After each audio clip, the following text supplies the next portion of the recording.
Hi Taurus, welcome, welcome. So tingnan natin kung ano yung mensahe sa'yo. So be open-minded po, hindi halos lahat makaresonate. Thank you nga po pala sa mga nagsusubscribe, sa mga bumabalik. Maraming pong salamat. Give me the message for Taurus.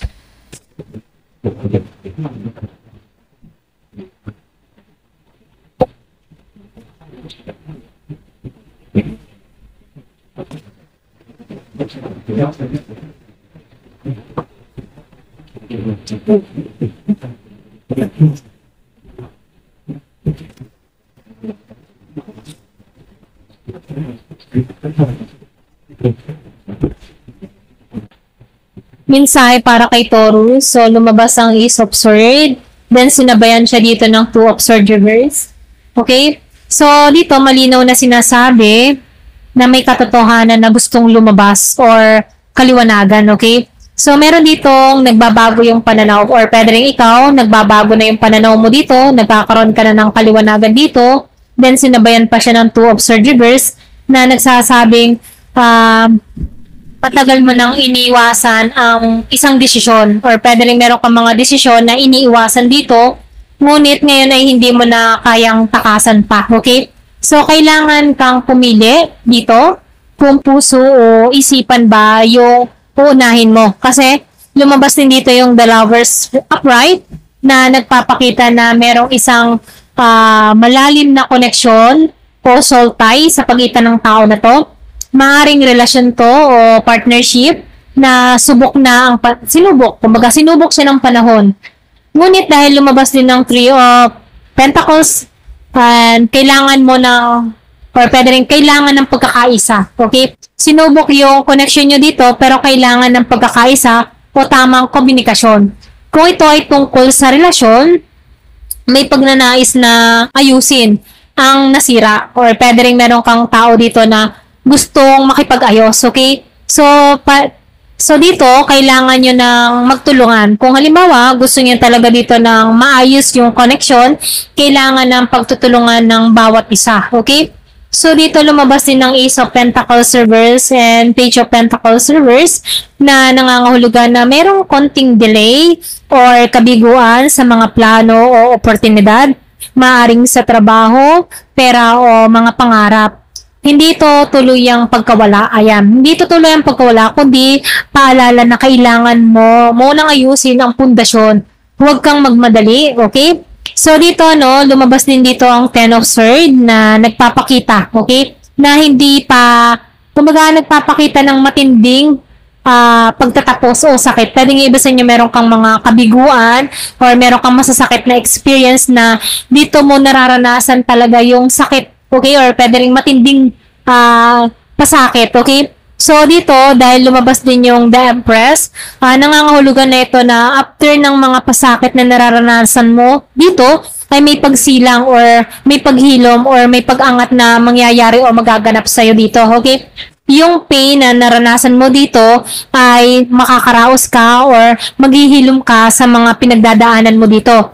So, dito, sinasabihan ka rin, Taurus, na ito na yung time para sa paghilom or pangangalaga sa sarili mo.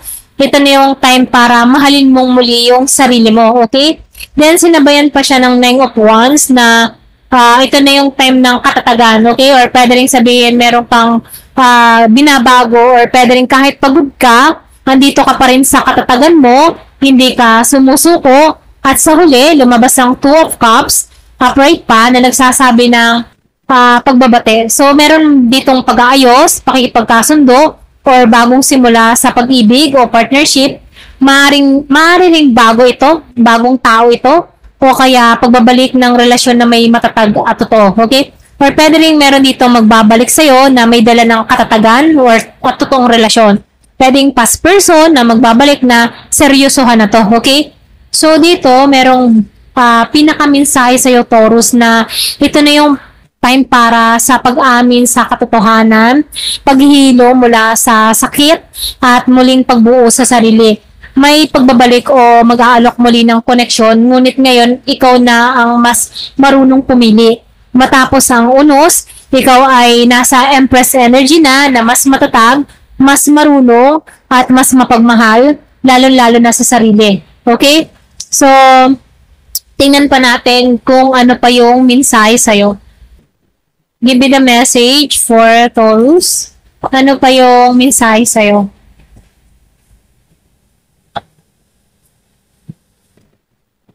So, meron ka ditong date night. So, get ready and be wine and dine. So, nakikitaan ko dito, pwedeng bagong tao to or bagong simula or pwede rin ito na yung bagong pag-usbong muli sa naudlot na pagmamahalan. Okay?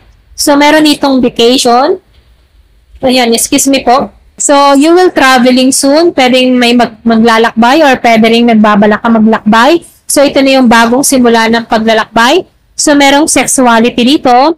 Someone is still figuring themselves out. So, pwedeng meron ditong tao na hanggang ngayon ay tinutuklas niya pa rin yung kanyang damdamin o yung kanyang kasiraan dito kung ano ba talaga yung ninanais niya. Babae or lalaki or pwedeng naguguluhan siya sa kanyang kasarian dito. Okay? So, dito, no, meron ditong moving. Yung iba naman sa inyo, nakikitaan ko dito, may paglipat ng lugar o pwede rin nagbabalak ang maglipat ng lugar. Okay? So, meron ako nakikitang pagkilos, action, or paglipat ng lugar sa malayo. Ayan. Meron ditong moving. So, they'll be back. So, merong ditong tao na magbabalik muli sa'yo. So, expect mo na meron kang maririnig mula sa taong ito. Ayan.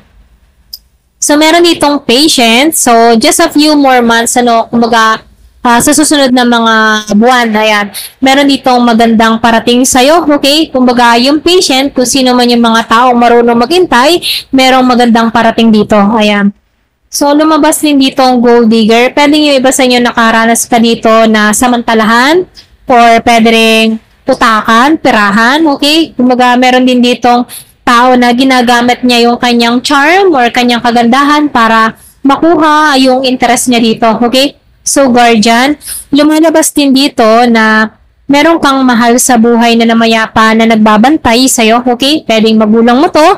Kung meron kang magulang na namayapa na, pwedeng kapatid, or pwedeng lolo, lola, or malapit sa puso mo. Kumbaga, itong tao nito ay ginagabayan ka sa tamang landas, pinapatnubayan ka, saan ka man pumunta, okay? So, nandyan siya para sa'yo. Ayan. So, dito, no, meron ditong cycle and move on. So, nakikitaan ko dito, fate, karma, something ending, and something beginning. Kumbaga, yung iba sa inyo, nakikitaan ko dito na pagbayaran mo na yung karma mo or pwede rin sabihin na meron ka na ditong natapos or pwede rin sabihin na meron ditong good karma na parating sa'yo, okay? Kumbaga, yung karma ay depende sa gawa ng isang tao. So, dito, lumalabas din dito na meron ditong moving on na kung saan meron ditong tao na ayaw mag-aksaya, okay? Ayaw niyang aksayin ng oras ng ibang tao or pwede rin ikaw, andito ka sa moment ng moving on na ayaw mong sayangin ang oras mo sa mga walang katuturan na tao, okay? Ayan, hanggang dito na lamang po. Thank you for watching. Love and peace.